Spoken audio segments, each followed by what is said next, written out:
We'll do it live. Fuck it. Do it live. I'll write it and we'll do it live.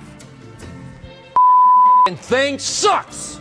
In 5, 4, 3. Citizens of the internet, how are you doing?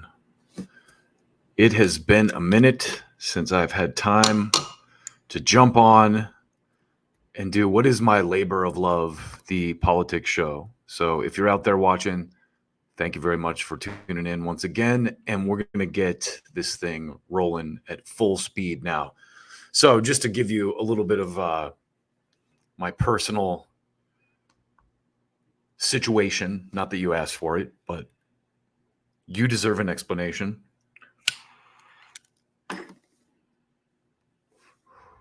I had to move. The Biden economy is hitting everyone hard. And I will tell you this, as someone who drove rideshare in Hollywood, Hollywood is not in good shape. Los Angeles in general, it's kind of a weird dynamic. And I talked to a couple of my friends about this, but it does kind of feel like people are being pushed out of areas like that, wealthy areas. It's kind of like if you don't make a ridiculous amount of money, you are basically going to be brushed out of the system or brushed out of the area that you live in. And to be completely forthcoming with you, I definitely was living above my means. Let's put it that way. I was definitely living in an area that was way beyond my income grade, to put it lightly. And honestly, I made some life decisions. I could go back to a corporate job and try to fight that whole office politics BS, or I could, downgrade a little bit, simplify my lifestyle a little bit, and keep doing stuff like this. So the choice was pretty obvious in my case. And thank you again for supporting me, all of you that have.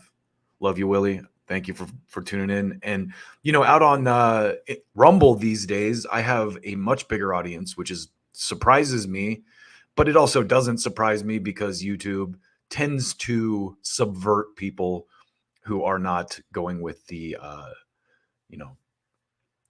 government issued line of thinking. Let's put it that way.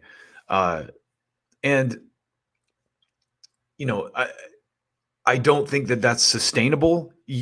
If you've seen what happened recently with Google, they finally were called out as a monopoly by the US courts, which Europe has been calling them out for this for years. Now, I'm sure they're going to appeal it, and who knows how it's going to shake down. I'm cautiously optimistic about that stuff. And I honestly love Google, despite the stuff that YouTube has done to me and many others that I respect. I do think at its core, Google is not a bad thing. It can, it's like anything. Any power can be used for good or evil.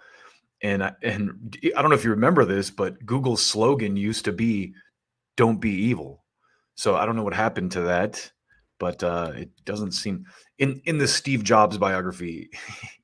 He basically calls them out for that. He's like, their slogan is bullshit. Google, don't be evil. They're the most evil. What's his name? Eric Schmidt, too. The guy who ran Google for years is a very powerful corporate lobbyist these days within Democratic power broking circles. And you know the deal. Anyway, it's good to be back. I got a few different things to talk about today that I don't think some of my favorite political YouTubers have really touched on. And I want to start with everyone's hero, everyone in the political online left's personal hero or North Star, Cenk Uygur. When we need to know what's going on in leftist thought or democratic political, actually, I shouldn't say democratic political, because Cenk is very anti-democratic party, if you listen to him, despite shilling for them nonstop. But this is a very, very interesting interview, and I have to give Glenn Greenwald credit for bringing on Michael Tracy to kind of fill in while he's on vacation, because Michael Tracy is one of those reporters who sometimes I hate that guy because he just is so against the grain. He's saying stuff that I don't want to hear. And I kind of like that too, because it's like, you know what? He's right. He's right. At the end of the day, Michael Tracy is one of the more honest journalists out there. I can tell by the way he operates, he doesn't have a partisan bias. He's very hard on both sides of the coin, which is how you should be. And anyway, this is a very interesting interview in general. If you haven't seen it, I of course recommend you go watch the whole thing. But let's get it started. Here's Cenk talking to Michael Tracy about the Democratic primary. So let's get into it. Yeah, I'm good. Thanks for having me on. Yeah. So Cenk, you, as we said, you ran for president. Obviously, you never maintained that you stood a particularly good chance of winning the nomination. That wasn't really the point.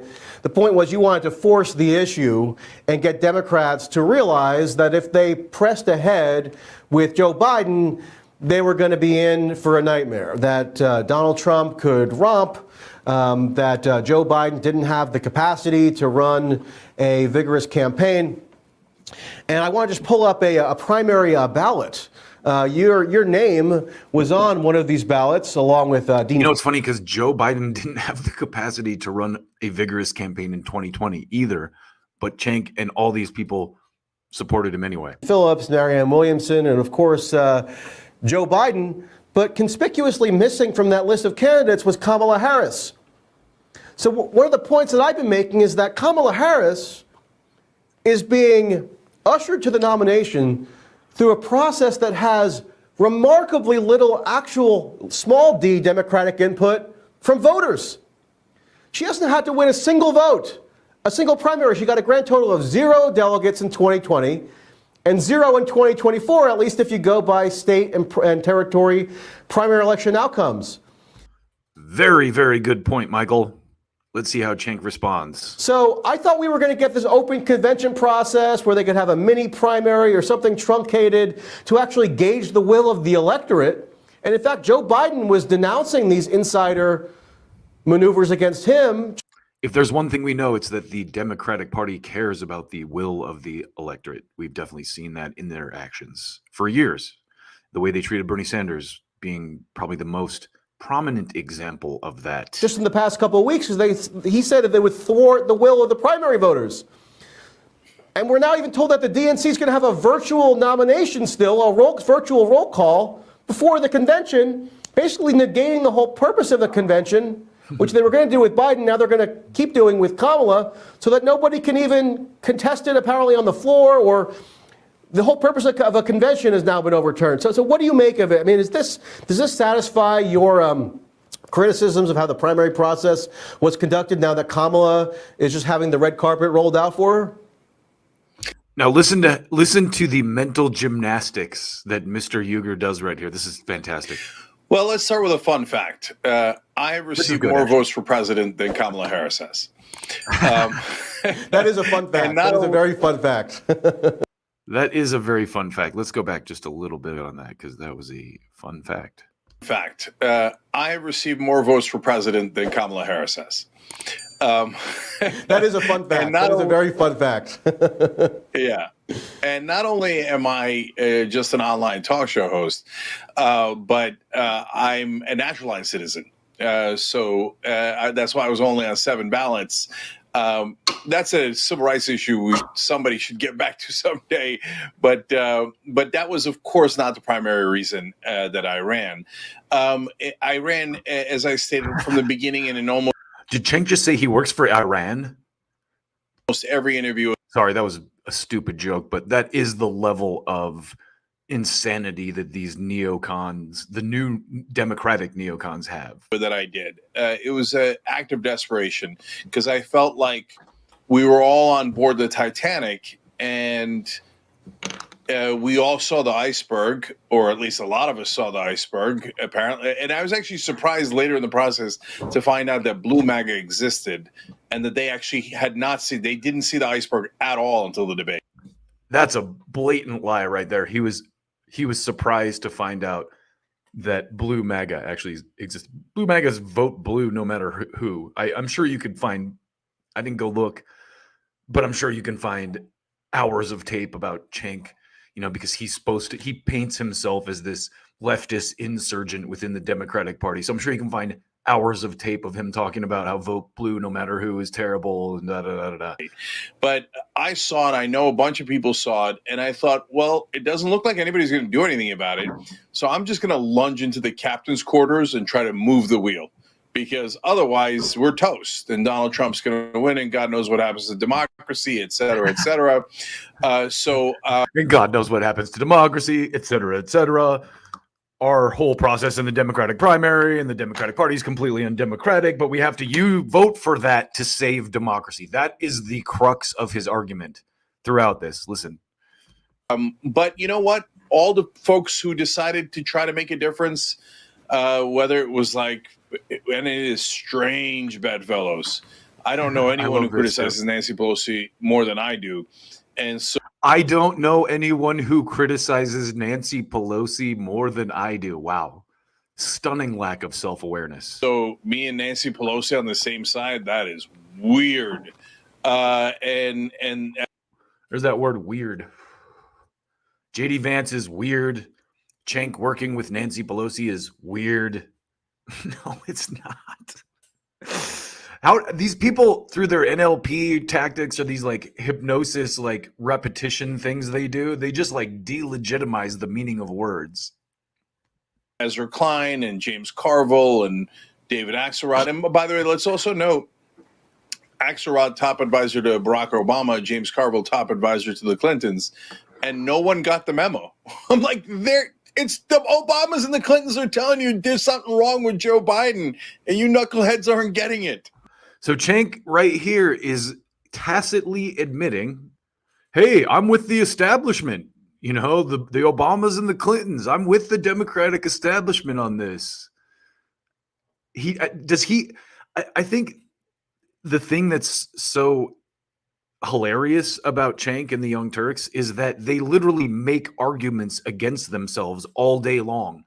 And anyone with a functional brain who isn't just a partisan robot can see through people who are intellectually disingenuous like this, who are obvious shills. Right. So there's the old fights, Michael, between progressives versus the establishment. And in this particular election, since I'm one of the few Democrats who actually think that democracy is on the line, it led to a completely different. I'm one of the few Democrats who think that democracy actually is on the line, and that's why you need to vote for a donor-appointed, completely undemocratically elected candidate to save democracy. That is their argument. Do they not see how ridiculous this looks? Apparently not. Coalitions, people who were perfectly happy to lose to Donald Trump and people who really, really didn't want to lose to Donald Trump. So me, Carville, et cetera, were the ones who didn't want to lose to Donald Trump. Blue MAGA was like, who cares?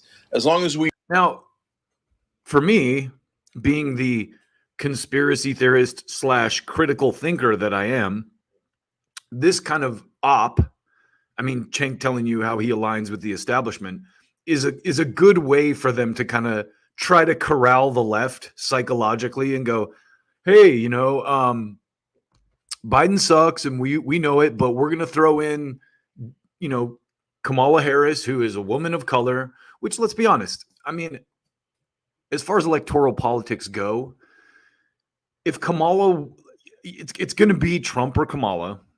And either way, I really don't care who wins at this point, because Trump has just face planted completely. It's almost like he's trying to lose, just, playing the old racist Republican hits to the base instead of trying to, bring in new people. And a Kamala presidency would, as fake and contrived and orchestrated as it is, would make women feel good. So, there is that aspect of it. But anyway, let's keep listening to the brilliant mind of Cenk Uygur. Obey Democratic leadership. That's what Morning Joe taught me. oh, I have to bow my head. The top value of the Democratic Party is obedience, right? And I'm like, man, you guys have lost a thread. You completely forgot what the Democratic Party was supposed to be at. So I love this. Well, like, you know, I'm so for democracy that I want you to vote for these people who just I will tell you with my own mouth, just flat out subverted democracy and propped someone up again. am I satisfied with the result? Well, I'm enormously satisfied that Joe Biden's out of the race, because we went from about a 0% chance of winning to about a 50% chance of winning. So hard to not be satisfied with that. Now, when you talk about, okay, but what about the process of democracy? So again, there's Cenk again admitting that he is one of the establishment hacks. He is a party guy. Now listen to him pretend to be against it. Was that fulfilled here? Oh, of course not. But look, democracy has a number of issues in current day American politics. And then I'm going to get to, yes, but what's the best we can do, right? So number one, come on, the donors control everything. We don't have a real democracy anyway, right?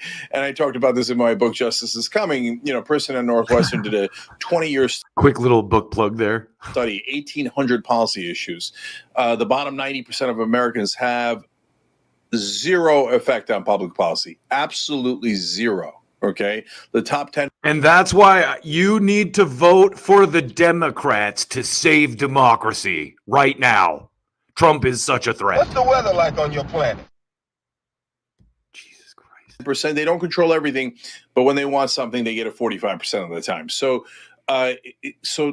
already it's hilarious and ridiculous. I mean, Reid Hoffman today gave $7 million to Kamala Harris and demanded that Lena Khan will be fired. And guess what? She'll be fired. Oh, I hear you. It's definitely a tiger by the tail. You know, bought all of Congress, Netanyahu, a notorious war criminal, one of the most evil men of my lifetime, getting standing ovation after standing ovation. So what democracy? But hurry and vote for those guys is his argument. Richie Torres is the worst person, but we have to vote for people like him to save democracy.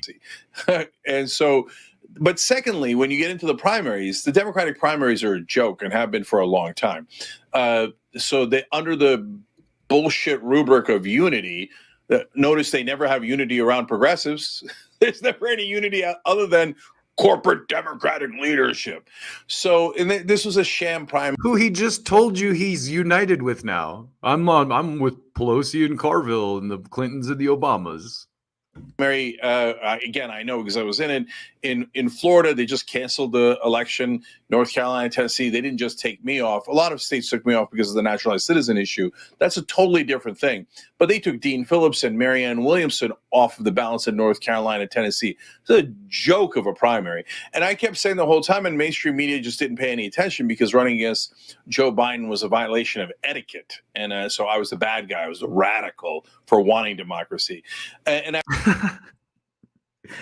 This radical for wanting democracy wants you to vote for the Democrats who just donor approved and handpicked donor their own goddamn candidate for president.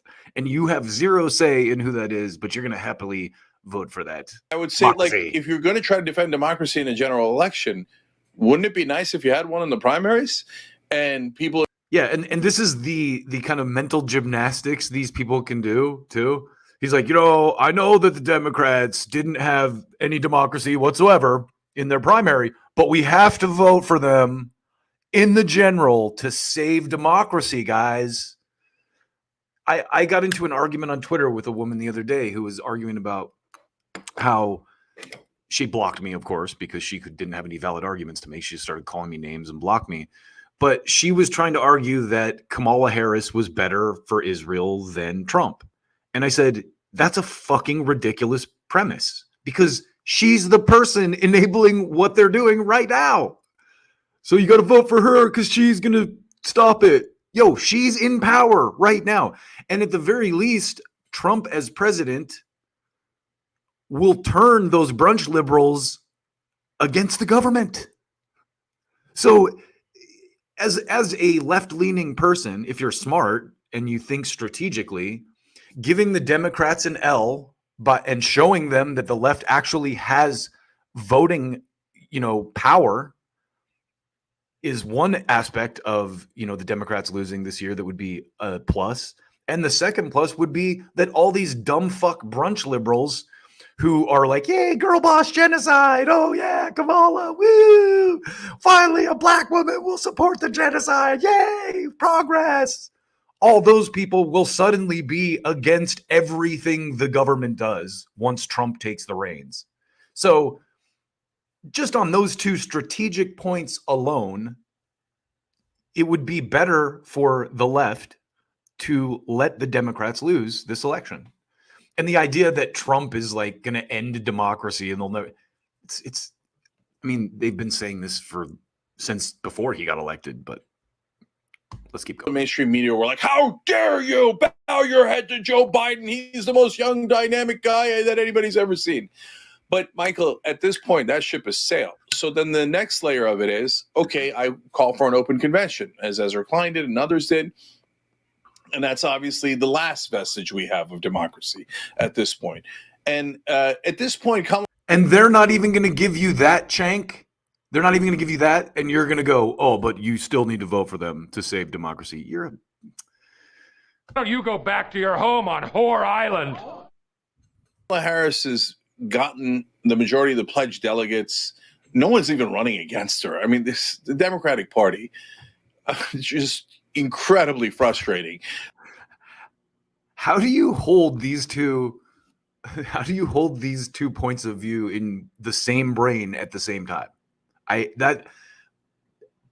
As someone who thinks critically and has like a functional brain and values, intellectual legitimacy, I can't do that. I can't go, oh, well, the Democrats might have subverted their primary, every primary they've had for the last 20 years, but we still have to vote for them to save democracy. Save democracy by voting for the people who completely subvert their primary, who stomped Bernie Sanders twice, who literally propped up Hillary Clinton as the nominee and then lost to Trump. We need to vote for them to save democracy. Ridiculous. Absolutely ridiculous. So in this next clip, Michael Tracy, God bless him, he goes hard in the paint. He pulls up this letter that Joe Biden wrote before they threw him out of the race. And this, I didn't even read this. So massive props to Tracy for pulling this up and confronting Cenk with it. But listen to this. This is fantastic. You know what, I want to just quote to you. This was a letter that Joe Biden delivered to congressional Democrats on July 8th. This is the same day that he had his infamous Defiance Morning Joe call-in. Here's what he wrote in that letter. And maybe I'm unusual because I actually read the letter. And yes, I remember it. It was only a couple of weeks ago. I know everything we just throw down the memory hole at warp speed nowadays. But he says, the voters of the Democratic Party have voted. They have chosen me as the nominee of the party. Do we just now say that this process didn't matter, that the voters don't have a say? I decline to do that, he says. I love that Joe Biden thinks it mattered in the first place. Like remember what they did? They moved the first primary from Iowa to South Carolina just to rig the primary for Joe Biden. And then they pulled the cane out and just ripped him off the stage and propped up Kamala. A deep obligation to the faith and the trust of the voters of the Democratic Party who have placed in me this year. It was their decision to make, not the press, not the pundits, not the big donors, not any selected group of individuals, no matter how well-intentioned. The voters and the voters alone decide the nominee of the Democratic Party. And this is the kicker, okay, Cenk? Biden says, how can we stand for democracy in our nation if we ignore it in our own party? I cannot... Wow, Biden sounds like me. Do that. I will not do that. So how are the Democrats with a straight face going to start screaming as they have incessantly forever? And you apparently agree on the substance of this point. I might quibble a little bit. I think a lot of the rhetoric around democracy and Trump overturning it tends to be a bit histrionic and overblown, but that's more of a substantive conflict we may have. But in terms of the consistency of the Democrats' own messaging, Joe Biden himself is the one who said that it would be undermined if they allow this insider putsch to go forward. So are we just going to now memory hole this letter? Is Joe Biden really now going to be so cast by the wayside that everybody's supposed to forget Ezra Klein, Matthew Iglesias, Yes, absolutely. Thomas Friedman, the Washington Post, Vox, name your Democratic aligned pundit or media outlet? Are they all going to forget that, 2.5 weeks ago, Joe Biden said that if you go through with this ouster of me, it means that our own party, the Democratic Party, is thwarting democracy? I mean, to me, it just seems, I feel crazy. So let's be honest about this too. Let's be just like completely bluntly honest about this. If you have the presidency, you're not going to have a primary. You're not like, I understand why the Democrats did that politically. It makes sense strategically. And I give them credit. I'll give them credit for that. The Republicans did the same thing when Trump was president. They didn't have a primary. They've got the White House. Why would they do that? So you do have to give them credit for that. But the problem here is that all these people knew very well how senile Joe Biden was and that he wasn't actually running anything. And I think if there's any silver lining to Joe Biden's presidency, it's the proof positive that the president himself or the person that they put in there is almost meaningless, and that these bureaucrats in the permanent Washington, permanent state, whatever you want to call it, I don't like to call it deep state now because everyone equates that with conspiracy bullshit. And the reality is there is a permanent Washington. People like Anthony Fauci are evidence of that. The guy's worked in the halls of power for 50 years. But the point, again, is that the Biden presidency kind of proves positive. Like Glenn brought this up recently. Who's running the country right now? They told us for weeks that Biden was senile. Kamala's out doing rallies now. And so who's actually running things? I think we kind of know that, us who pay attention to indie media and who listen to the Max Blumenthal's and the Aaron Mate, the Caitlin Johnstons and the Jimmy Dores and the, those kind of people. We're actually informed as to what's going on. We don't just watch state media. But let's listen to what Cenk's answer to this is. Yeah, look, Joe Biden wrote that same letter for the same reason that he said, you know what? I demand to have a primary in Florida. I can't believe they canceled that election. And I demand that everybody be put back on the ballot in North Carolina and Tennessee during the primaries. And I demand that we do debates during the primaries so the candidates could be tested and that the voters get what they want. Oh, right. He didn't do any of that. No, he's monumentally full of crap. He loved that the primary was totally authoritarian, totally rigged to not only make sure that he was the candidate, but that he was protected and hidden in a basement. So I will give Cenk that. That is a valid point he's making there. Like I said before, Joe Biden didn't have any problem with the primary until they decided to oust him. And it was a very unfair primary to begin with. But again, strategically, it makes sense that the Democrats would do that. I don't really fault them for that. As, if you're trying to hold on to power you have, of course you have the White House. Why would you run a primary? That he wouldn't have to actually run against any of us. I mean, look, they were hiding him from me, Marianne Williamson, and Dean Phillips. They were hiding him in 2020, Cenk, when you supported him to save democracy. They knew he was going to lose. If you can't beat us in an open debate or in an open and fair contest, of course you're going to get your ass handed to you, even by a moron like Donald Trump. That letter is garbage. It's trash. He never meant a word of it. So I don't really care about that letter just because I already know that Joe Biden's a hypocrite. So that's his way of obviously dismissing that. But the points Biden made are valid despite, him obviously being the benefactor or the person who benefited from that primary. So I will give Tracy credit again. He kind of called Cenk out for the hypocrisy a little bit in this. So listen to this next clip. Proceedings matter because the next step in that plot, again, written by Eastman, who is Trump's lawyer, is. So Cenk here is talking about why January 6th and the 2020 election were such a big deal. Then you say, well, since we couldn't certify the election, we have no choice but to go back to the state legislatures and ask who are their electors that they want to send up.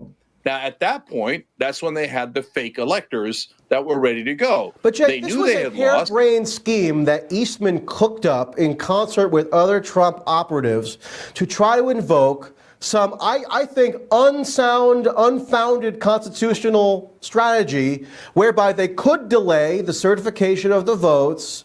It's a scheme very similar to pretending the person who beat you in the election was a secret Russian spy sent by Putin to destroy America. Very similar harebrained tactic, if I might add. And have the veracity of the election outcomes in individual states retabulated. And the idea was they would prove that some fraud took place, and therefore the legitimate electors would be awarded to Trump. I don't think that that was a defensible strategy. All I'm saying is to conflate that with an attempt to overthrow the government or abolish Michael, democracy or...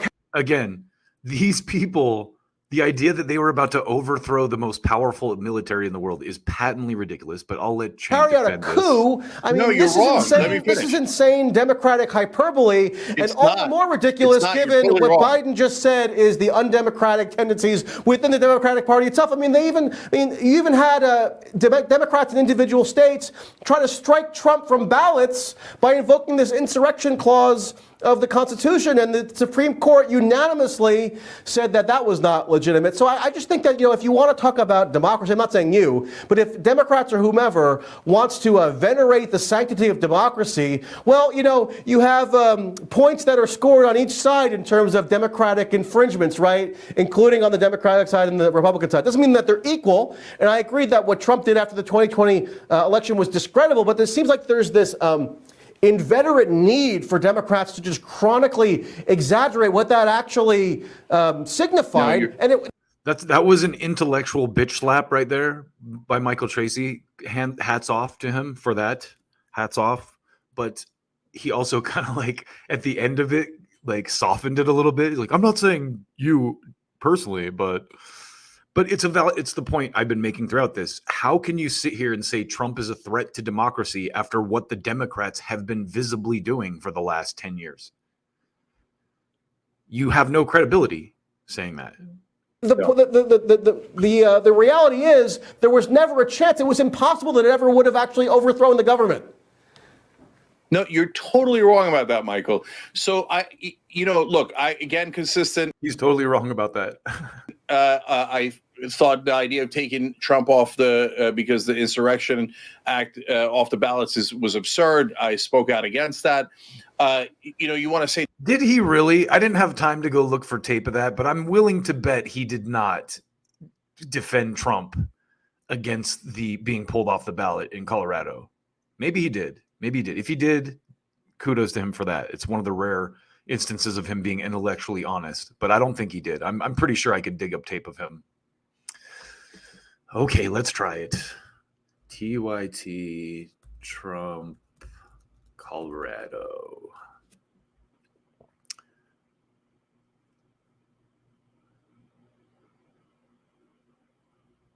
$7 months ago. Was this before the... Okay, hold on a second.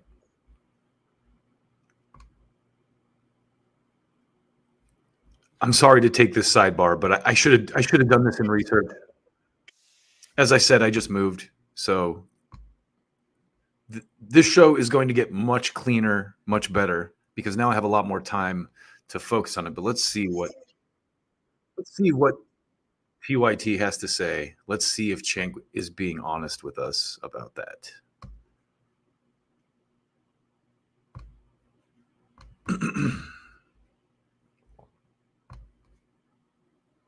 Supreme Court has ruled that since Donald Trump engaged in an insurrection and due to the Constitution's 14th Amendment, he will not appear on Colorado's ballot for the 2024 presidential election. So this is clearly before the Supreme Court ruling. Now, there are some caveats to this, and I want to give you those caveats. So first, the court made this ruling 4-3, that Trump isn't an eligible president. Let's see what Cenk says. I am curious what you think about this, Cenk. Yeah, well, first of all, I'm thrilled that people are beginning to read the 14th Amendment. Yes, you should read the whole thing. It's got amazing parts to it. So in this case, there's no question that the 14th Amendment says that if you participate in an insurrection, obviously meaning the Civil War, but beyond, it didn't just say the Civil War. They said any insurrection against America, you cannot hold office. And that makes sense. And is what Trump did in insurrection. Yeah, definitely. Okay, so he just flat out lied. He was not consistent. He did say that this was cool, that they were going to take Trump off the ballot. Fake electors ready to do a coup and install himself when he knew he had lost. That is an insurrection against America. So point one, the ruling is logical. You could disagree with it politically, but it is logical. They're just enforcing what the 14th Amendment actually says. So then you can say, hey, I want to argue on the facts. Was it really an insurrection? No problem. That's what courts are for. So far, the Colorado Supreme Court has ruled, yes, it was an insurrection. They could appeal and they could, and eventually they will almost certainly take this to the Supreme Court. So now there is one issue that I have with it, which is that if the different states start interpreting the 14th Amendment in different ways, the Supreme Court must resolve it, because we cannot have Colorado banning Trump and some other states banning some other candidates that are potentially on and not on the ballots, and have this hodgepodge all over the country of blue states and red states blocking different candidates. So I urge the Supreme Court to take this on, take any 14th Amendment case on, and clarify what the rules are. And okay, well, maybe he did, maybe he was, we'll give him a little bit of credit there, because he did kind of clarify at the end that the Supreme Court should handle it, and they did.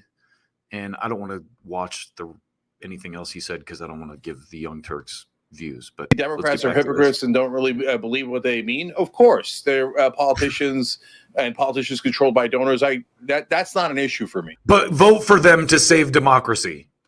But when you're excusing what Trump did and minimizing it, I'm not I think you're excusing it. I'm not excusing it. I'm saying it hasn't been proportionately depicted. Finish. Yeah.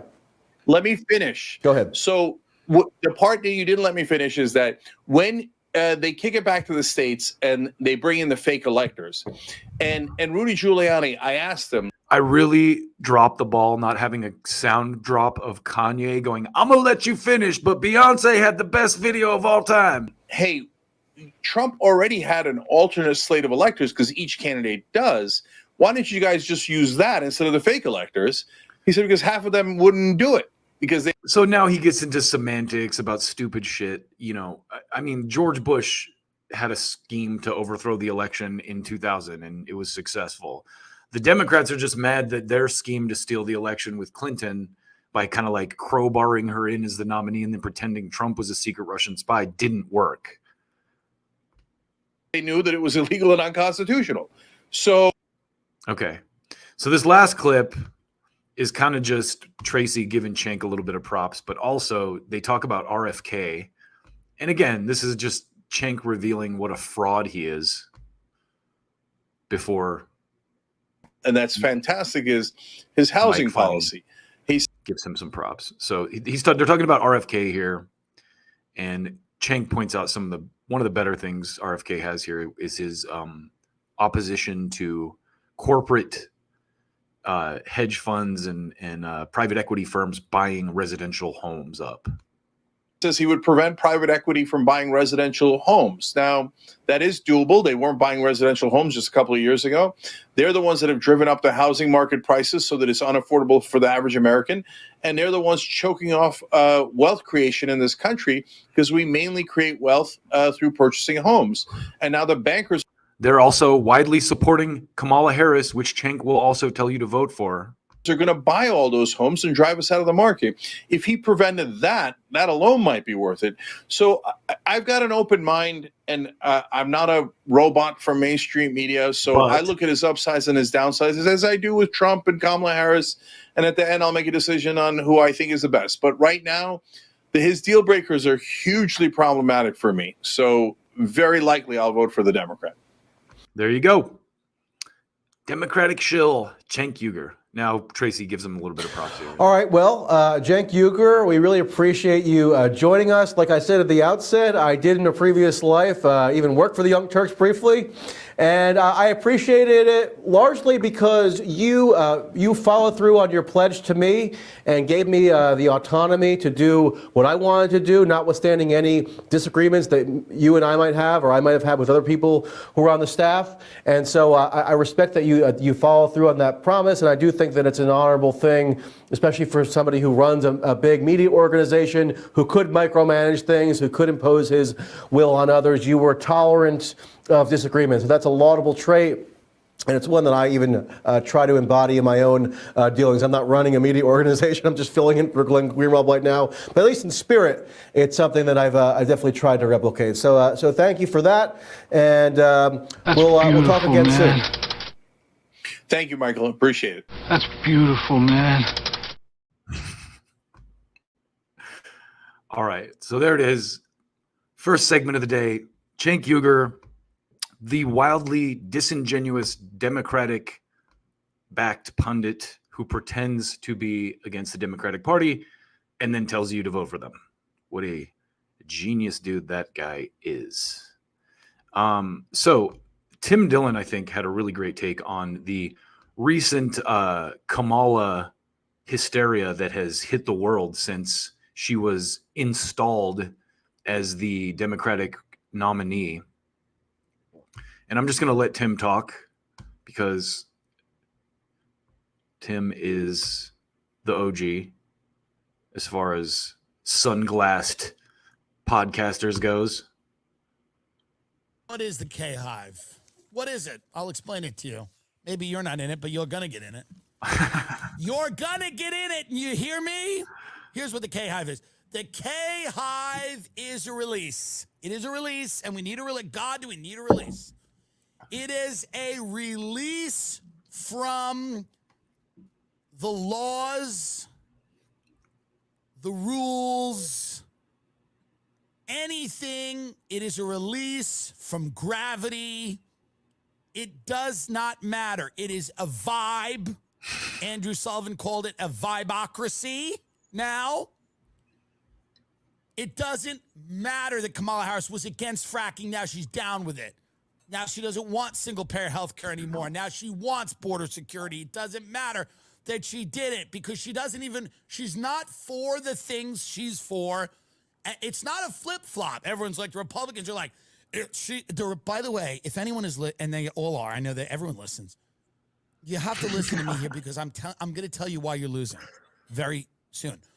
I'm going to tell you why you're losing. But what we have to do right now is break down the vibocracy, as Andrew Sullivan said, because Kamala Harris is doing what Trump did in 2016 that they're not doing now, and I guess it is hard to do now. She's throwing a party.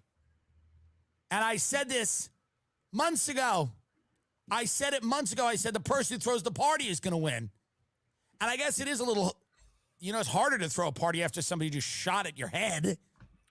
So Tim's making actually some pretty good points here. And I've noticed, again, it's disappointing how terrible Trump has been since being shot at. Like, he had a real opportunity there to kind of break down some walls and open some doors.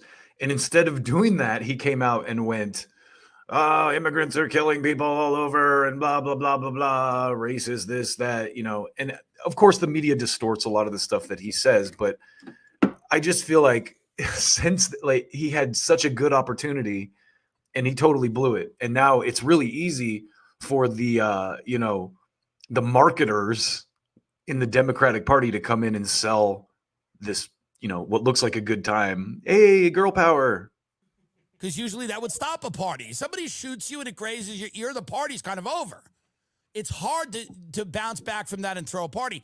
But Kamala is throwing a party. She doesn't believe in anything. Well, she's flip-flop. It's not flip-flop. She doesn't believe. It wasn't that. It isn't this. She wasn't for it before she was against. It's nothing. It has no foundation in reality. None of it matters. The Democrats are living in a post-reality world of parties. People are twerking. People are singing. There's yas queening. It has nothing to do with anything that it's not tangible. You can't touch it. It's the sphere. Do you see? The people come in. They herd them in. Come in, fatty. Sit in your seat and look. It's pretty colors. It's things that are flying by a mile a minute. Kamala Harris is... I want to give props real quick to Mr. Russell Dobular from the Do Dissident show, because he shared this meme, which I think very accurately sums up the Kamala Harris movement. And I'm sure, he got it from somewhere, but this is exactly how the last, week has kind of looked. I've even seen it with my, brunch lib kind of leaning family members. They're just like, yay. And then, who cares that we didn't vote? This is what we knew we wanted all along. Go K-Hive. Yes, play this. Play this. That's right. That's right.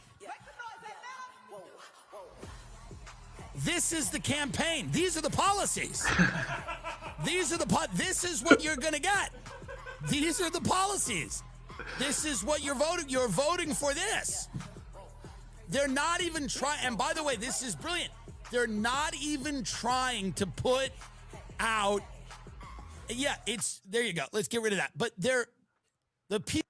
When I saw this, I just thought, wouldn't it have been great back in the day if Bill Clinton post Monica Lewinsky brought out like Sir Mix-a-Lot and was like, I like big butts and I cannot lie at the Democratic campaign rallies. How amazing that would have been. I mean, that's like almost Trump-esque or something, but that's what they're doing now. Just here's some butts, vote for this. And I love Megan Thee Stallion. Don't get me wrong. I mean, I might have to vote for Kamala Harris just because Megan Thee Stallion told me to. I'm that much of a simp. People that, by the way, they have their perfect candidate. Half Indian, half black, attractive woman. Every billionaire on earth, this is, if you were going to build a robot in a lab that would be secretly controlled by billionaires, it is Kamala Harris. It doesn't help that J.D. Vance is bombing with his ferret face or whatever. He has this strange kind of, he has this beady eyes. No one likes tech people, even right-wing ones. No one likes tech people. Stop with the nerds. The Republicans thought that they were going to get... That might be why Vivek didn't make it through, right? They were going to build a bridge to the nerds with this guy. Stop with the nerds. People don't like nerds, no matter what ideological stance they have. He's not... Because on one side, you've got this guy, and on the other side, you have people are twerking, people are on Molly, the glow sticks are out. It's fun. Kamala is the candidate. She would be built if she was, what's that line about Israel? If Israel didn't exist, we would have to invent her. If Kamala Harris did not exist, billionaires would have to invent her. Half Indian, half black, attractive woman, childless. She's a career bitch. They're using what I like to call the Obama model, because that's, Obama was great when he first came out. I mean, no one had ever seen anything like that. And listen, I don't even think Obama was the worst president. Even if you just judge him on public image and rhetoric, I think he did great things like pardoning Chelsea Manning. The healthcare thing was a step in the right direction, I guess. I'm not going to say that it was great because it wasn't, but at least it was some form of like a tiny. And that, again, is the problem with the Democratic Party. They never go big on anything because they're never allowed to. And then once they go just a tiny step on something like healthcare, they get shot in the face and everyone's like, look, what a disaster that was, because they didn't actually go big with it and say, you know what? We're We're not going to let the corporate people get in the way. We're going to have a public option. We're going to do something on behalf of the people, because the Democratic Party hasn't been the party of the people for years. And you know that. I know that. Anyone that campaigned for Bernie Sanders or donated to Bernie Sanders in 2016 or 2020 should know that. But let's move on. This is a very serious conversation I want to have here, because this is about Douglas Murray and what an intellectual lightweight, weakling, weak-minded guy who has a British accent and his followers are. These people are, wow. I put a video about Dave Smith dismantling Douglas Murray, which he did, unless you're a Douglas Murray simp. But I've never had more of a backlash in the comments than I have from that video, right? Douglas Murray's army of simps came at me pretty hard. Like it blew me away how I'd kind of shook the hornet's nest, so to speak. So I want to shake it again and just say, let's talk about Douglas Murray, because this guy is an absolute clown. And the idea that he's some intellectual heavyweight or some kind of guy who's like really out there speaking truth is completely insane. And I'm going to show you why. So let's get started. First and foremost, you have to know where Douglas Murray comes from. He is an Oxford guy, which is basically the British equivalent of, Yale or Harvard or any of the elite schools here in the United States. So he's obviously from a, high sophisticated crop of, I don't even know what kind of verbal bullshit I could use to describe this, but basically he is a elite, really. I mean, he went to Oxford. You got to have real money or real connections or, something real serious to get into these kind of schools. So let's start there. But then how did Douglas Murray burst onto the scene? So let's look at his Wikipedia real quick here before I dive headfirst into who Douglas Murray is. Let me make sure I got this on. So here we go. July 16. So he just had a birthday, 1979. He's a year younger than myself. British author and conservative political commentator, cultural critic, and journalist. He founded the Center for Social Cohesion in 2007, which became part of the Henry Jackson Society, where he was associate director from 2011 to 2018. So what is the Center for Social Cohesion? The Center for Social Cohesion was a British think tank with its headquarters in London, founded in 2007 as part of another London think tank, Civitas. It became independent in 2008 and was eventually subsumed into a separate London think tank, the Henry Jackson Society. The director of the CSC was writer and commentator Douglas Murray, the author of Neoconservatism, Why We Need It. According to Al Jazeera, the CSC produced reports that covered areas including the rise of Islamist extremism and neo-fascism in the United Kingdom, as represented by the British National Party. So right there, you kind of have Douglas Murray has been an anti-Islamist guy since his inception. He's currently the associate editor of the conservative British political and cultural magazine, The Spectator, blah, blah, blah, blah, blah, contributed a bunch of mainstream outlets. Murray's known for his criticism of immigration and Islam. His books include Neoconservatism, Why We Need It. So right off the bat here, Douglas Murray, his kind of breaking onto the scene here was a book called Neoconservatism, Why We Need It in 2006, after the neoconservatives in the United States had been largely discredited as war criminals and crooks of the highest order.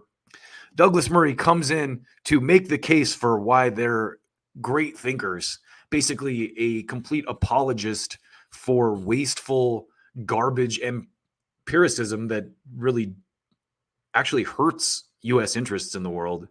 and probably British interests too, in the long term. Neoconservatism, why we need it, is a defense of the most controversial political philosophy of our era. Douglas Murray takes a fresh look at the movement that replaced the Great Society liberalism, helped Ronald Reagan bring down the wall, that's debatable, and provided the intellectual rationale for the Bush administration's war on terror. So Douglas Murray, since his inception, has been a shill for failed policy.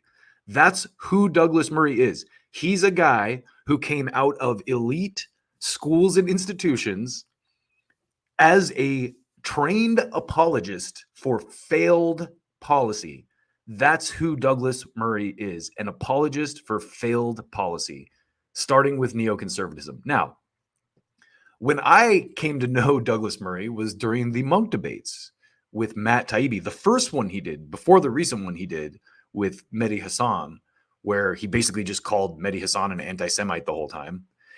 In a previous debate, which I'm going to show you, I got receipts for this, the one with Matt Taibbi, he made a great points about how any of the protesters for the trucker thing in Canada were called anti-Semites. But Douglas Murray will flip around and become the Canadian authoritarians he decries when it comes to an issue that he's emotional about, the war in the Middle East, because he is a neocon and an apologist for failed policy. So that's all he does. That's his core belief. That's the place that Douglas Murray operates from completely. So I want to show you when Douglas Murray first rose to power, he wrote this book apologizing for neoconservatism, but he's also written other books apologizing for failed policy. And one of his big ones was a book called The War on the West. And it's just about how Islam, you got to be scared of Islam because they're coming to get you. And we have to bomb the shit out of them because of women's rights or whatever you need. And when Douglas Murray wrote this book, liberal pundits like Nathan J. Robinson of Current Affairs here called him a racist. Look at this. Taking white supremacist talking points mainstream. So this is Nathan J. Robinson and Matt McManus of Current Affairs, basically calling Douglas Murray a racist. Popular conservative writer Douglas Murray is open about his ethnic chauvinism, and while he claims, that's a fancy way to say racism, and while he claims to offer common sense and reason, his work is riddled with errors and overflows with bigotry. I mean, I don't necessarily disagree with that, but let's see. Let's go a little bit deeper on this. Douglas Murray's The War on the West is the latest entry in the Leftists Are Destroying Our Great Western Culture subgenre of polemical conservative nonfiction, to be placed alongside books like Jonah Goldberg's Suicide of the West and Pat Buchanan's The Death of the West, which made the same argument 4 years ago and 2.1 years ago, respectively. Murray is a huge popular conservative writer. YouTube videos of him routinely receive millions of views. I have to believe that's manufactured, like that's conservative bot views, because there can't be that many dumb people out there. But again, maybe I'm just being way too generous with the intellectual level of the world at large. Because the United States usually looked at it as the dumb ones, but most of the people that follow Douglas Murray are British people, I would imagine. Man, I'm sure there's a lot of Americans that do too, now that I think about it. But anyway, let's keep going. His books are bestsellers. His arguments tend to be standard issue right-wing fare. Immigration is destabilizing Europe. Cancel culture is the enemy of reason. And social justice warriors complain too much about bigotry and oppression. That's what Douglas Murray's career is built on. Calling people racists.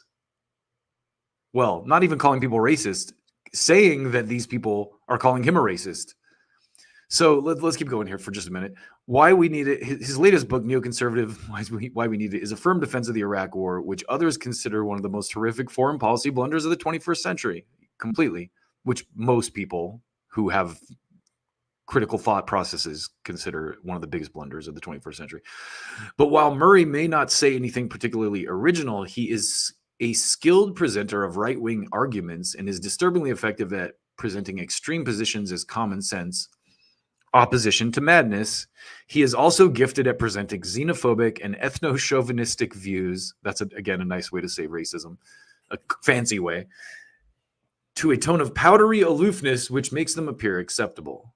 Now, I don't necessarily disagree with what these guys are saying, but they're basically, the point of me showing you this is that they're calling Douglas Murray a racist. This is what he's been called for his entire career, because, you know, there's definitely a little bit of evidence that you could do that.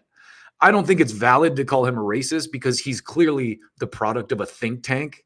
I mean, as we showed you, that's his origin, is Oxford and, you know, right-wing think tanks. Murray is not a rigorous thinker. On page 80 of the War of the West, I think it's War on the West. My bad if it's War of the West, maybe. While lamenting the decline in education standards, Murray muses that the only thing modern Western populations are more ignorant about than their own history is the history of other peoples outside the West. Just 4 pages later, Murray responds to woke critics who claim that Western school children are oblivious to the historical legacy of the British Empire and other globe-spanning systems of oppression, saying that these critics believe that people in the West are uniquely ignorant of their own history and uniquely ignorant of other people's too, yet nothing could be further from the truth. His arguments are often bizarre and sloppy, for instance, in response to some high-profile instances in which the police were called on black people doing innocuous things. The latest incident from a few days ago was a black professor arrested while watering his neighbor's flowers. San Francisco passed a law providing criminal penalties for anyone who calls the police on someone for racially discriminatory reasons. Murray says the law was an explicit departure from the 14th Amendment's guarantee of equal protection of the laws and constitutes explicitly unequal treatment on the basis of race. It would be hard for anyone who reads the text of the law to see how that is the case. It, in fact, explicitly mandates equal treatment on the basis of race. So, again, the point of me showing you that is just to show you that Douglas Murray's critics often call him a racist before I show you the next piece of tape I have here. So here is Murray during the trucker protests, and listen to what he has to say. Absolutely extraordinary. You really know that the world is in trouble when Canada becomes very interesting. I remember when your elections, as Norm MacDonald said, were all about should we put that bridge or not. Now Canada has become really interesting. It became interesting in January and February of this year. Why? Because you had protesters in Ottawa. Really interesting. When people come out in large numbers, and you know what the job of reporters is? The job of reporters is to go out and say, why are you on the streets? What brought you here? Why are you here with your kids? Why have you got a bouncy castle in the middle of Ottawa? That's a bit strange. Ask them questions. Just find out the story. But you know what? The government didn't want that in Canada. Your Prime Minister decided in advance that these people were, what did he do? All the modern excommunications. They were Nazis, they were white supremacists, they were anti-Semites, they were probably homophobes, they were misogynists, they were probably transphobes, etc., etc., etc. He did all the things you do in the modern political age if you want to just defenestrate somebody who's awkward to you. And there you go. Let's listen to that one more time.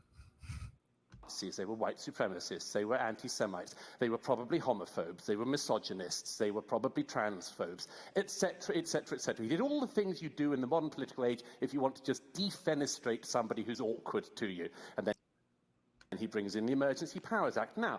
So now let's listen to Murray a couple days ago talking about Israel protesters.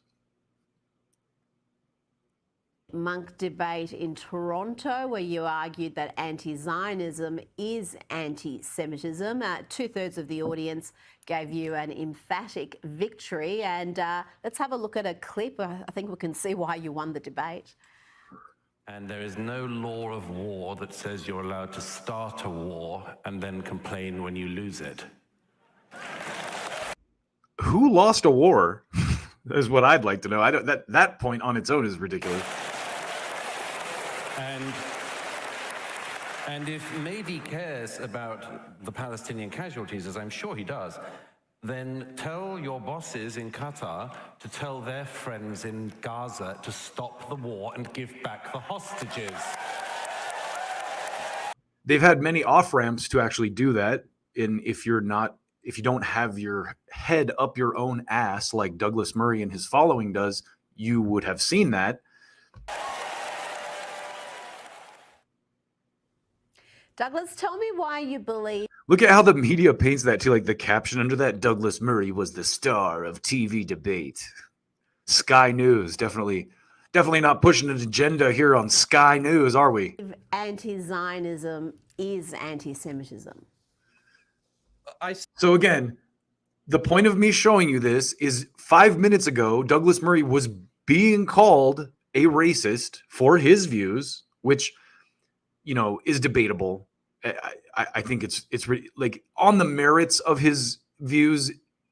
The merits of his views can be debated on that alone. They're ridiculous on their merits. You don't even have to call him a bigot or a racist to kind of show that the things he says are completely discredited. He wrote a book on why neoconservatism, a literal failed policy, is important and great. So anyway, let's keep going with this. It's obvious that in all of history, anti-Semitism has been a shape-shifting virus. Sometimes people hated the Jews for their race. Sometimes they hated them for their religion. In this era, people, the only permissible way to hate the Jews is to hate them for having a state. So a good question, a good follow-up question for this reporter would be, so Douglas, what would you say to Jewish protesters who are against the conflict in Gaza? And he would go, well, of course they're anti-Semites, and that makes total sense because I'm a complete idiot and so is my following. And as I mentioned in the debate, this absolute obsession with the single Jewish state in the world, this... You're a racist. If you have any criticism of this, you're an anti-Semitic racist. So these people, I just don't understand how this guy is lauded as some kind of intellectual thought leader when he's an open hypocrite idiot. I mean, the guy right here, he's just calling people racists. Let's watch this clip again. At such a time, anti-Semites, they were probably homophobes, they were misogynists, they were... Let's go back a little bit. Excommunications, they were Nazis, they were white supremacists, they were anti-Semites. Your Prime Minister decided in advance that these people were, oh, what did he do? All the modern excommunications, they were Nazis, they were white supremacists, they were anti-Semites, they were probably homophobes, they were misogynists, they were probably transphobes, etc. Notice they use all this stuff against Palestine protesters. Oh, if you're a gay for Palestine, you're a hypocrite because they is what you're you're the real anti-trans if you're against, the bombing in Gaza. But let's go back to this. People who never turned out on the streets when Bashar al-Assad was killing 6 times the number of people who've died in every war involving Israel since 1948 when the Arab armies advanced. If you didn't come out on the streets when Bashar al-Assad killed 6 times that number of people in a decade, but you did turn out. A lot of those numbers have been widely discredited by people who aren't government mouthpieces and puppets of empire. Out to attack Israel after October the 7th, you're an anti-Semite. And there are many other examples of this. I gave it. Just replace the term anti-Semite with racist, because that's the argument this guy is making. If you have a problem with what he says, you're a racist. And there is no literal difference between Douglas Murray and Justin Trudeau. So if you're a big fan of Douglas Murray, congratulations, you're a fan of Justin Trudeau. He is Justin Trudeau, part 2. Modern political age, if you want to just defenestrate somebody who's awkward. So let's listen to this again. Here's Douglas Murray they were Nazis, they were white supremacists, on the Canadian trucker protest and what was done to them. Your Prime Minister decided in advance that these people were, oh, what did he do? All the modern excommunications, they were Nazis, they were white supremacists, they were anti-Semites, they were probably homophobes, they were misogynists, they were probably transphobes, etc., etc., etc. He did all the things you do in the modern political age if you want to just defenestrate somebody who's awkward to you. And here is Douglas in Murray Canada, in the city I was in, Toronto. 1948 when the Arab armies advanced. If you didn't come out on the streets when Bashar al-Assad killed 6 times that number of people in a decade, but you did turn out to attack Israel after October the 7th, you're an anti-Semite. And there are many other examples of this. I gave examples of in Canada, in the city I was in, Toronto, number of people in a decade, but you did turn out to attack Israel after October the 7th, you're an anti-Semite. So then he goes into a bunch of overblown and completely made up statistics. A lot of them probably manufactured complete bullshit about how all these people in Canada, Jewish people in Jewish schools are being attacked. And listen, if that's happening, those people deserve to go to jail. They deserve the full, force of the law. It's not cool. But you don't just get to call people that you find awkward racists, Douglas.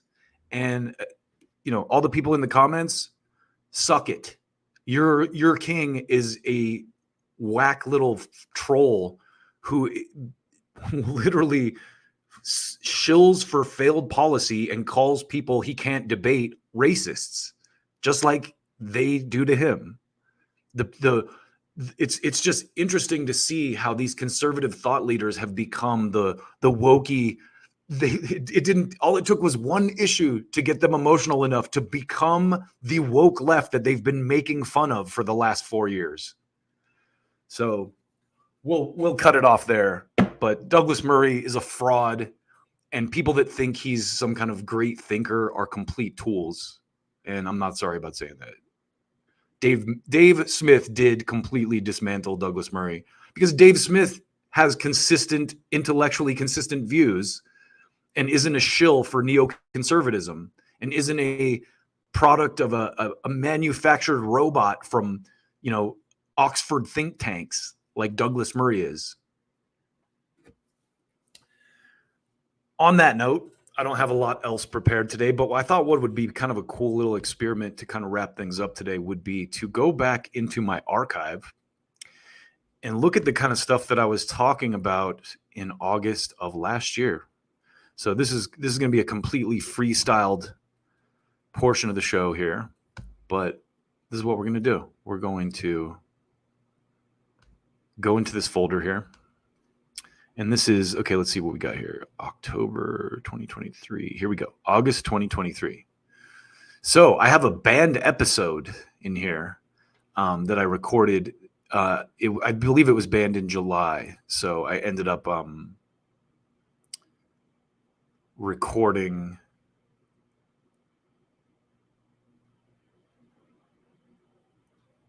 Oh, wow. Last year, this time in July, there was a Hollywood strike.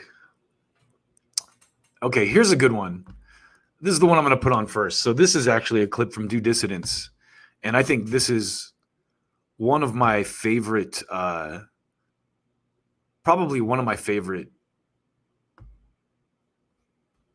Keaton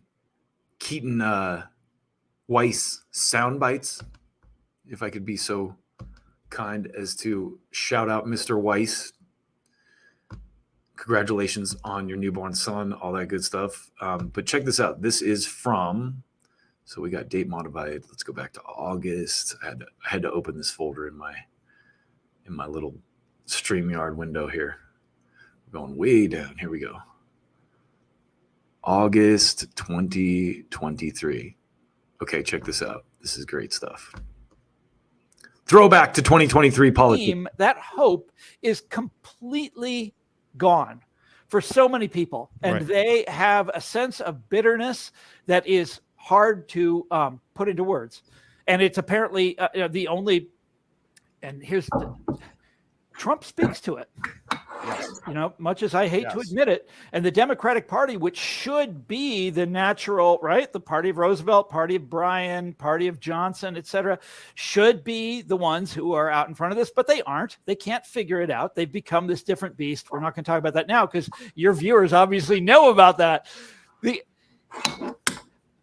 I don't know what's going to happen. It's not a good situation when, it's a dreadful situation. I don't have any answers. Here now, what can I say to really make people start to cry here now? So this is Thomas Frank, if you don't know, the guy who wrote Listen Liberal and What's the Matter with Kansas. And listen to Keaton lay down some knowledge right here. Turning it off. It's an absolutely shitty situation. I don't know how. In fact, too, I don't think Thomas Frank ever came back after this. I don't know what the answer to it is. my crystal ball has gone foggy. I can't tell what's going to happen. And my crystal ball has gone foggy. I am going to get a sound drop of that. So whenever I play crystal ball clips, which is very rare, I can add that in. Now it looks like God, I'm not going to say it. Okay. Well, no, I'm done. What were you going to say? I think a Trump second term looks likely. All right. Well, so keep in mind, this is a year ago before. Wow, so much stuff has happened in a year. Way before the Trump assassination attempt, before the Trump conviction, before Biden, the debate, before Biden finally bowed out, and now we have Kamala. But let's listen again. Sorry, I keep cutting Keaton off here. He has a there's nothing to be afraid of. This is there's it. Nothing to be afraid of.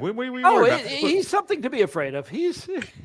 I don't think so. Look, what I would say is when you speak to that level of hopelessness, that level of despair, because I started out the 2020 cycle somewhat radicalized, but I was not a Bernie or Buster at the start of that cycle. I was convinced that Trump was worth getting rid of. But then a couple people talked to me. They said, when you talk about people who need medical debt cancellation in order to live, in order to keep a roof over their head, or people who need universal health care, or need their student debt forgiven, or need these things that Bernie's talking about, if they stand up and say, okay, we are willing to go all in for this and threaten the Democrats with annihilation if they don't capitulate. This narrative that the PNC, that's what's been happening. That is de facto what has been happening since for years. And that's the message of what's the matter with Kansas and the message of Listen Liberal. And that message never got through. The message at a certain I don't disagree with that either. I think Thomas Frank is honestly one of the people who was the first to sound the alarm on the populist exodus out of the Democratic Party. And it really kind of solidified when they did the stuff they did to Bernie for 2 election cycles in a row. Certain point, look, my wife works at a hospital. We're not poor, right? You're obviously not a poor man. Russell is not a poor man either. Look at all those books. Look at all those books. At a certain point, I think solidarity with desperate people in desperate need means willing to go all in with them, even if it means sacrificing an uncomfortable situation for us. Now, I personally still don't feel I have much to lose if Trump wins, but if you do, that's fine. I think part of solidarity with these populist type movements means being able to say to the UPS worker who is loading boxes from midnight to 8 in the morning, working Walmart noon to 8 at night, 5 days a week, who's at the end of his rope.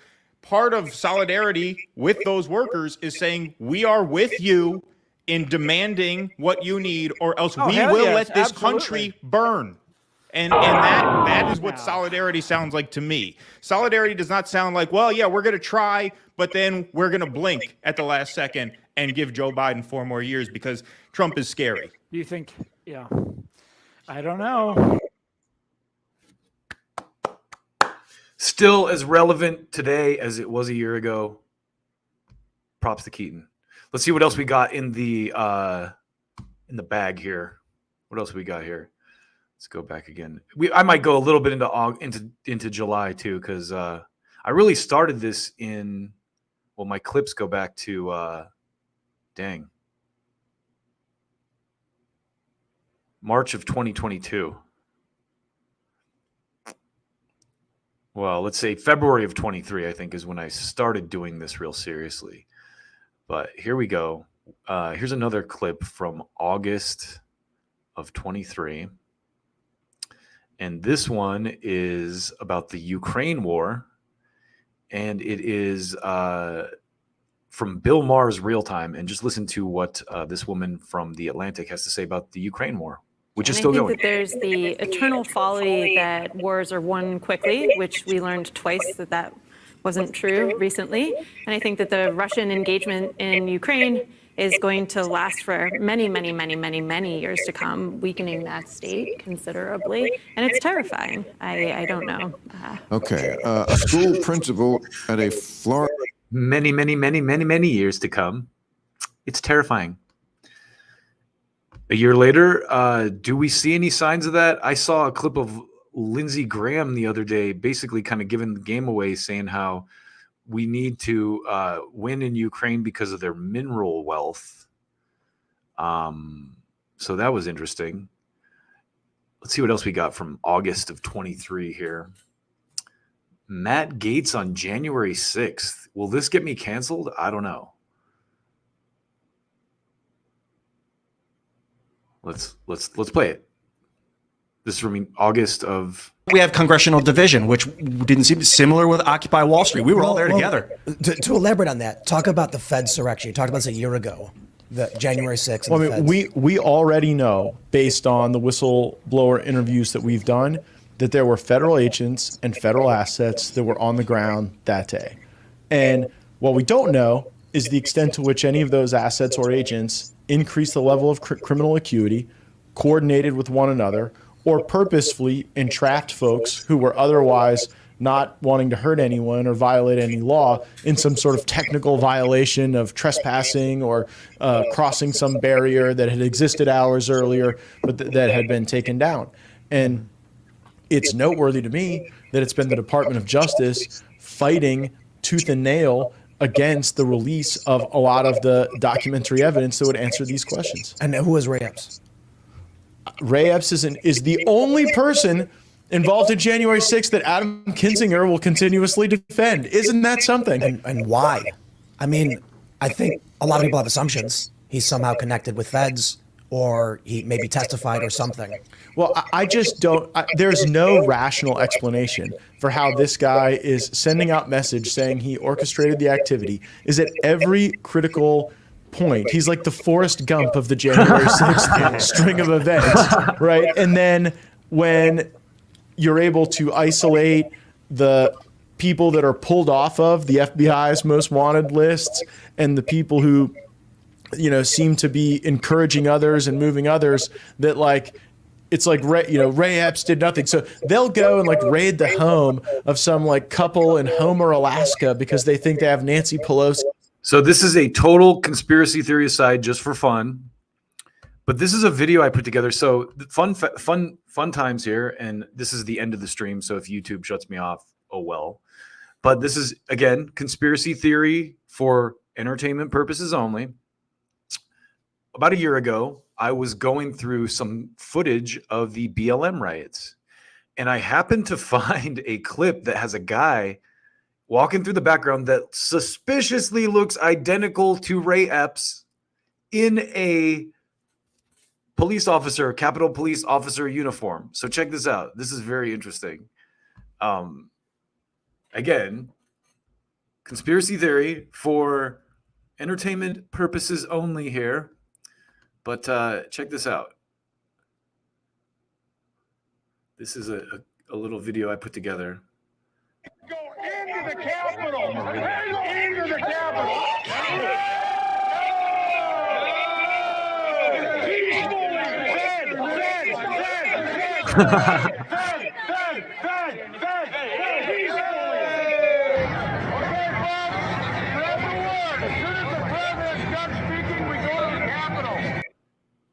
Now watch this. This is from the BLM. This is stock footage from the BLM riots. See that guy in the background? That looks a lot like Ray Epps.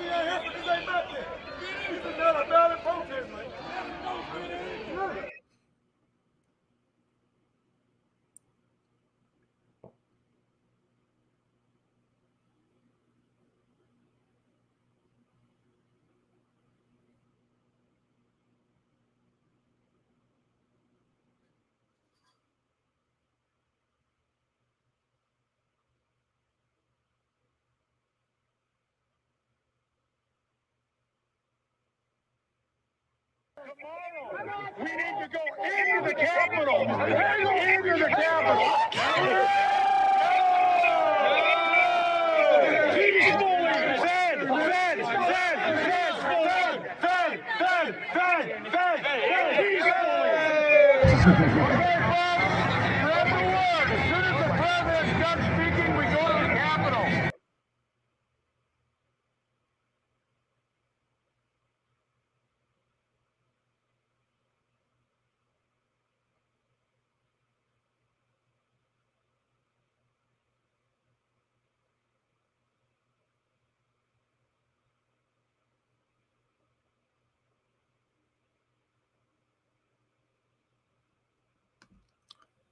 So that was my fun conspiracy theory for the end of the show today. Thank y'all for tuning in. Cenk Uygur is a fraud. Douglas Murray is a fraud. And that's my show for today. Please hit me in the comments. Actually, let me go to the comments real quick. There was one good comment here.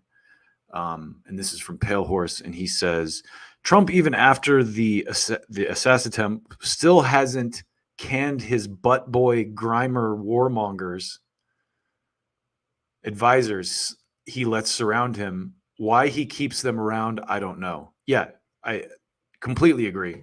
I think it was Jimmy Dore, the Due Dissidents guys who made this point, but he already has those people. Why is he playing the hits to the like, build the wall, immigrants are killing people, blah, blah, blah, blah, blah.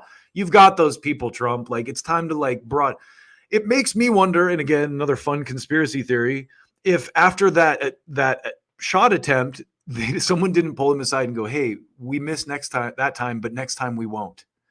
So you need to like start taking maneuvers to just intentionally face plant your campaign, because if you don't, the next shot won't miss. And that's, you could say that's a wild conspiracy theory, but based on the things that have been going on the past few years, it is not even out of the question by any stretch. So thanks again for tuning in. I appreciate y'all. And I'm going to be, I know I say this all the time, but I'm going to be back a lot more frequently.